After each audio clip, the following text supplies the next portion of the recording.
Years later, she came to realize that in reality, nothing was better. As long as they were men and as long as they all wanted something, which all revolved around sex. They were all the same.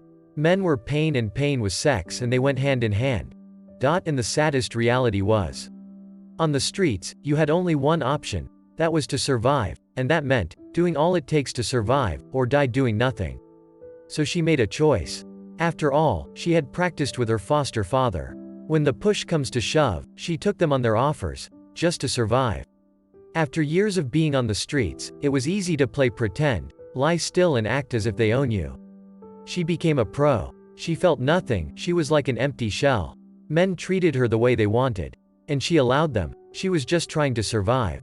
And may be able to get by. They had her body, but she made the drool for it like starved dogs. Yes, exactly 10 years down the line, she had moved from being a girl who hawked on the streets, a bartender and waitress in the morning, and to a sexy stripper at night. She owned the pole, and she was the goddess of that table, swinging it and catching their eyes in place. Yes, she didn't end up being a good girl. Life was hard on the streets, harder if you didn't learn how to survive, and she did.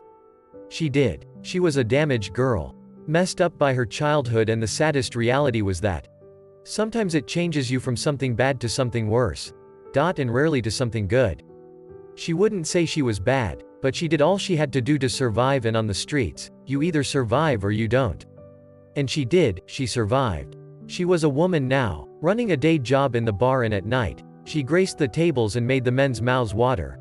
And when more duty calls, she takes it. She concluded that there was something miserable about life. It fucks you up real good, from the ass, and she had been banged up pretty bad. And she hated it. When she thinks about how messed up she had become, she thinks about where she was coming from and curses it. She hopes her foster father finds his Waterloo one day, if he hadn't already. And if she ever gets to see him again, maybe life would be kind to allow her to delve into him a blow to his death. Until then, she waits. But for today, she has to survive reality. Boss needs you in his office after your show, Alexa, Tinny B whispers into her ears as she helps her with her bra strap.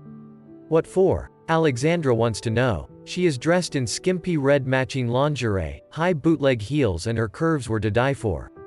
Becky didn't show up, so? He wants you to cover for her for a client. I have a show, as you can see a lot of horny ass men are waiting to see what moves I got swinging on that pole, show off. Tinny B says, rolling her eyes. Alexandra laughs. Don't hate the player, hate the game. Oh, I do hate the game, the competition is stiff. Not for me, it isn't. When I go up there, the roof is literally on fire. Alexandra smiles, pushing her breast up. She stares at herself in the mirror. She knew she was looking hot. With a body like yours, every other person pales in comparison. I am not jealous, but damn girl, how the hell do you look this good? If I were a guy, the first would be first to hit that. She spanks her bottom, and Alexa hits her hands away. Hey, don't even look at me like that, Tinny B. I ain't gay, and you aren't straight either, I am straight.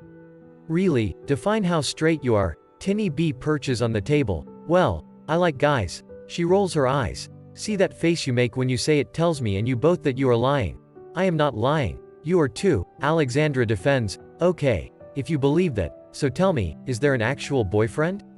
Tinny B folds her hands and raises an eyebrow. You know the job doesn't give room for that. Alexandra defends again.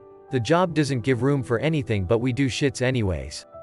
You didn't answer. I don't have time for those, but I like guys. She bites her lips. No darling, I've known you for a few years now. You do things in a passive state, with no emotion, no joy. I mean, we do the pretend stuff all the time with clients, but you are just like a robot. Alexandra interrupts, like a robot. Tinny B completes. She smiles. Exactly.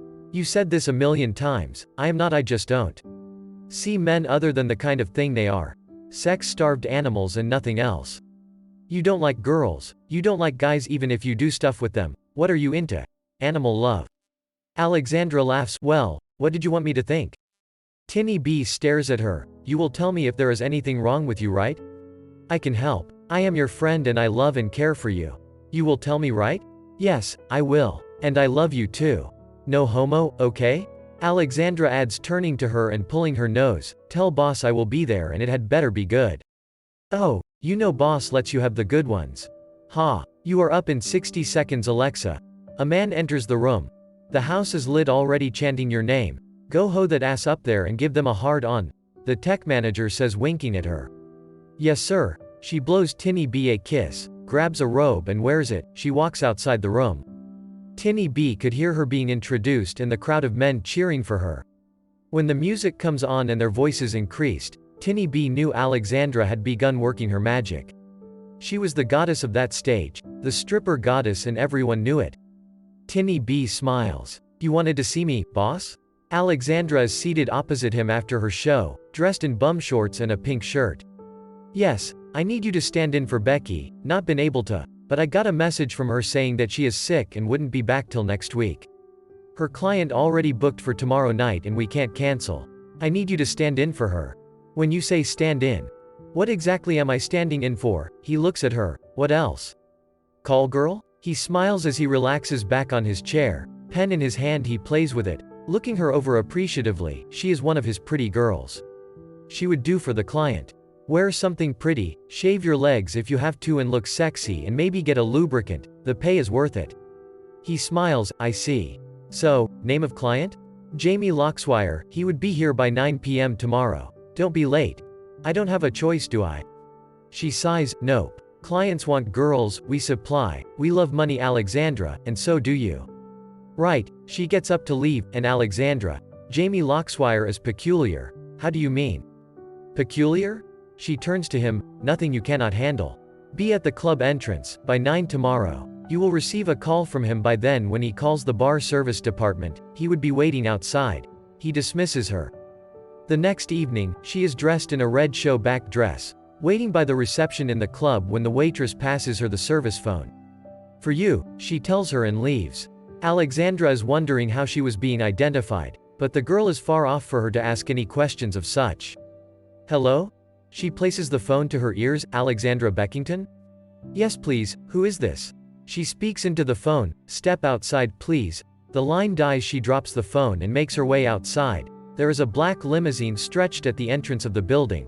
Someone who she figures are the driver opens the back door, and a man steps out of the car dressed in a black tux with a red lapel attached to his breast pocket. He adjusts his cufflinks at his wrists. Alexandra Beckington? He asks to unbutton his tux at the navel. He raises his head to look at her slowly. Her heart catches in her chest as she stares at him. Dear Lord, she gasps. Subscribe to our channel so you don't miss next update. To be continued.